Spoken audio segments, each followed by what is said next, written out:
Alright, welcome sa ating video. Ngayon, pag-aaralan natin kung paano ba mag-square ng binomial at paano ba i-factor ang perfect square trinomial. Pero bago yon, ituturo ko muna sa inyo kung paano ba ginagawa yung pag-square ng numbers at kung paano ba kinukuha yung square root. Halimbawa, ang given natin ay 4 square. Ano ba yung 4 square? Yung 4 square ay 4 times 4. So, 4 times 4 is 16. Therefore, ang 4 square ay 16. Then next, ano naman ang 7 square? Pag sinabing 7 square, 7 times 7. So, 7 times 7 is 49. Okay? Gets? So, paano naman po yung square root, sir? So, ang square root po, halimbawa, ang given natin ay 25. Ang given natin 25. So, square root of 25 is 5. Paano nangyari yon? Kasi 5 times 5 is 25. That's why, ang square root ng 25 ay 5. Isa pa. Ano pa ba? Square root ng 36. Paano naman pag square root ng 36? Square root of 36 is 6. Kasi 6 times 6 is 36. Sir, paano naman kapag variables? Ano ba yung variable? Variables are letters that represents a number. Halimbawa, ang given natin ay x raised to 10. Okay? Ang square root ng x raised to 10 is x raised to 5.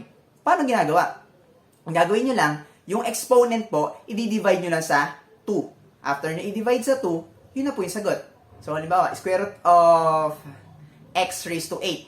8 divide 2 is 4. So, x raised to 4.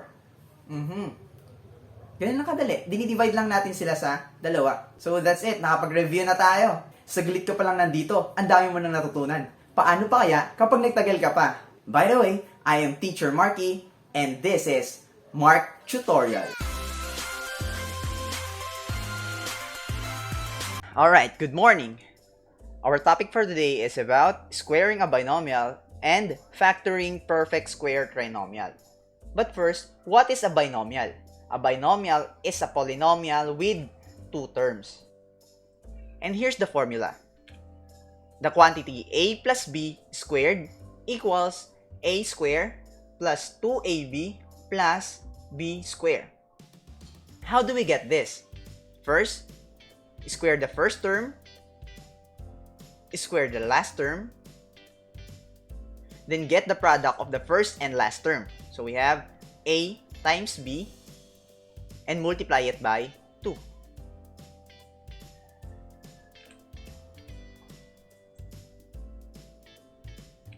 And here's an example.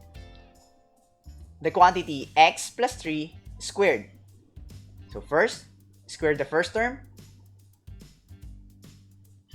Square the last term. So 3 times 3 is 9. Then get the product of the two terms. X times 3 is 3x. Then multiply it by 2. So we have 6x. Then copy the operation of the second term. So we have plus. The first and last term are always be positive. Number 2, we have the quantity x minus 4 squared. Square of the first term. So x squared. Then 4 times 4 is 16. Then get the product of the two terms. We have x times 4 is 4x. Then multiply it by 2. We have 8x. Then copy the sign or the operation of the second term. So we have subtraction or minus. Next, square the first term, square the last term. So 4 times 4, 16. Then x times x, x squared. Next, 1 times 1, 1. Then the product of 4x and 1 is 4x times 2, we have 8x. Again, the first and last term will always be positive. Then now, to find the sign of the middle term, copy the sign or the operation of the second term. We have here minus. And that's it. That is squaring a binomial. Okay, now let's proceed to factoring perfect square trinomial. when we say trinomial, it is a polynomial with 3 terms. And here's the examples. All of these examples are trinomials. But how can we know if it is a perfect square trinomial? First, get the square root of the first term, square root of the last term, and get the product of the two terms. We have 6x. Then times 2, we have 12x. So we can say this trinomial is a perfect square trinomial. Again, get the square root of the first term, this x, because x times x is x squared. Then square root of 36 is 6, because 6 times 6 is 36. Then copy the sign of the middle term. We have positive. That's why we use the operation addition. Then square it. And that's it. Next, square root of the first term, square root of the last term is 1, because 1 times 1 is 1. Then product of the 2, x times 1 is x, times 2, 2x. So x, 1, then copy the sign of the middle term, then square it. That's it. Next one. So x squared is x, 100. It is 10, because 10 times 10 is 100. So x and 10. Then copy the sign of the middle term. We have here, what? Addition.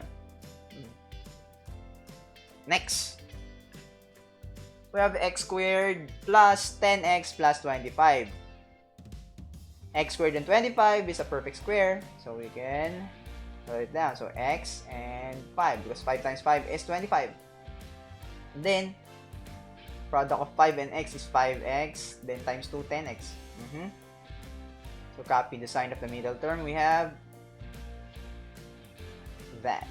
Next, so x squared minus 6x plus 9. So x, so 3 times 3 is 3 times 3 is 9.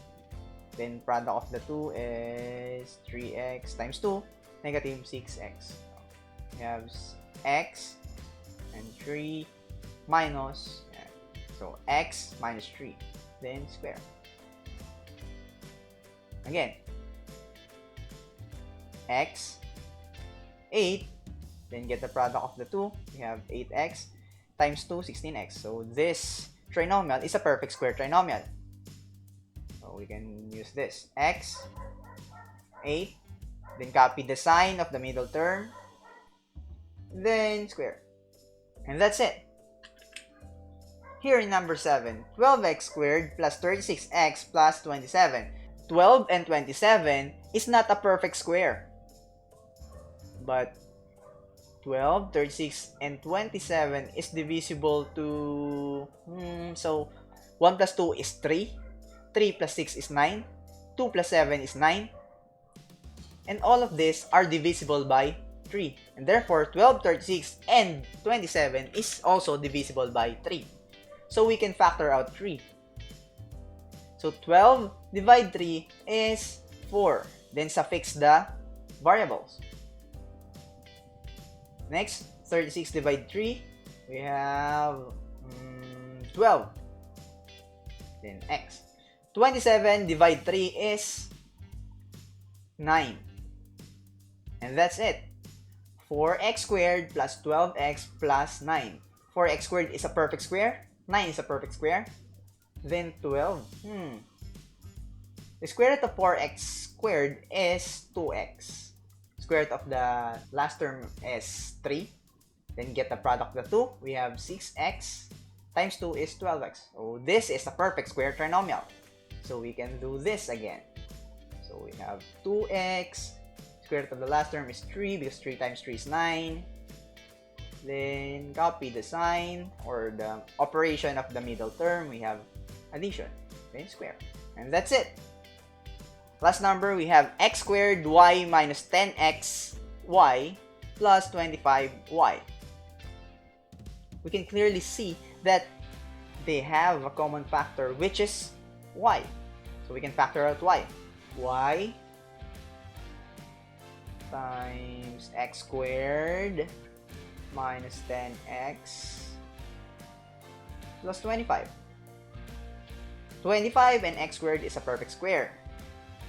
Square root of x squared is x. 25 is 5. 5 times x is 5x. Then times 2 is 10x. So this is a perfect square trinomial. So we have y times the quantity, square root of the first term, x, square root of the last term, 5. Copy the sign of the middle term. So we have this. And that's it. Thank you! Huwag kalimutang mag-like and subscribe sa ating YouTube channel. Ring mo na rin yung notification bell para lagi kang updated sa mga tutorials natin dito para mas lalo ka pang matuto sa mathematics. At lagi mong tatandaan, lahat kaya mong matutunan dahil puso lang ang mahirap turuan.